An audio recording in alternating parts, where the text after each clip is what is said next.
Well, now, our next guest has a cult following in Yorkshire with his own late-night programme, the James Whale Radio Show. Well, actually, just to make things confusing, it's on TV.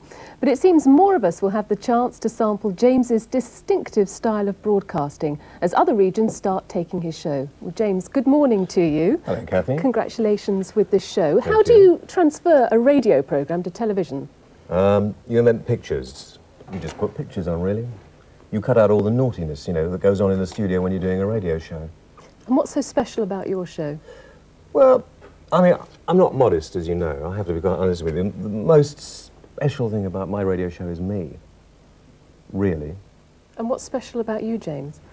Well, you should know, really, Kathy, because we worked together some years ago. We did, yes. I would rather sort of decide what was going to happen on the programme as we're doing it, you know. I mean, the TV show is the only television show that doesn't have a script. We have a kind of a running order, and we go for an hour live, and we don't have a script. So anything can happen. So you know, I can dive under the table and grab your legs. And what sort of things go wrong, then? What sort of things go wrong? Well, it's a question of how you cover the things that go wrong, isn't it, really? Not many things do go wrong. Luckily, touch wood, luckily. But things can, you know, I can get up and your earpiece can come out if you're too sort of, you forget you have an earpiece. You've got an earpiece in? I have, Yeah, yes. okay, that's all right, okay. Or your microphone can come off, that's quite. Then you have to do the whole show with sign language, which is quite entertaining. And of course, that's quite easy for you, isn't it, James? Very easy, because, you know, a face tells 100 stories, doesn't it? You're also Is this your script? known. It is, yes. Okay, we do okay, have to have them, you know. Yeah, no, it's you're just known. interesting. You're known for being That's nice, mildly provocative, aren't No, you? no. You certainly No. used to be years ago. Well, yes, mildly provocative. You know, if somebody says something, you have to have a response, don't you, for instance? So, supposing the debate about bringing back capital punishment was on, and somebody wanted to phone in, because we have phone calls, and they say, yeah, I think we should bring back capital punishment. I might say something, you may say it's a little silly, actually.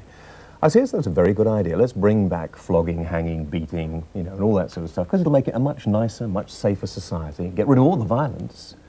But let's not bring it back for murder. Let's bring it back for car theft. You know, if we start topping people for car theft, then it'll be a deterrent, won't it? And they soon shut up, and they say, that's a bit provocative, it's a bit stupid, isn't it? And they say, it's not as stupid as bringing it back. It gets people talking, doesn't it? Tell us about your outrageous attitude towards women. Well, I have to be fairly careful, because I brought the woman that I'm living with at the moment, my first wife, with me. She's outside of some 18 or 19 years, actually.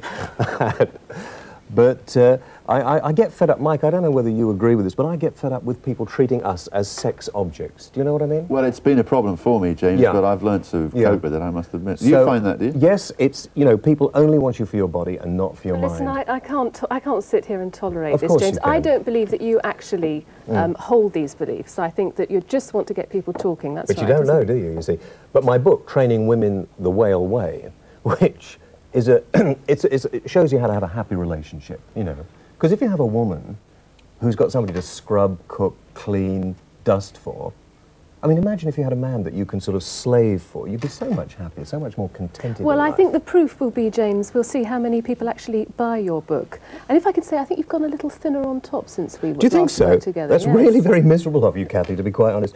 I was always balding, you see, and so I decided to start a club called Bald is Beautiful. You know, with our catchphrase, say it loud, I'm bald and I'm proud. In fact, I thought Gordon could perhaps become an honorary member. But have you ever noticed how many hairdressers are bald? Have you ever noticed that? Lots of hairdressers are bald. And so people should come out of the closet. Think of all the closet baldies, you know. Do you want to name one well-known person who doesn't It's all that backcombing. Do you think so? Yeah, well, good luck to the James Whale Show. It's on next... Friday night, Friday 1 night, o'clock until 2. In your own regions. In your apart own from regions. London, that is. Apart from London. Thanks for joining us, James. I'm Thank sure you. you're very reasonable in real life. Of course I am. Just a bit unreasonable on I love television. your tie, though. So do many. We'll take a break. After the break, Lizzie.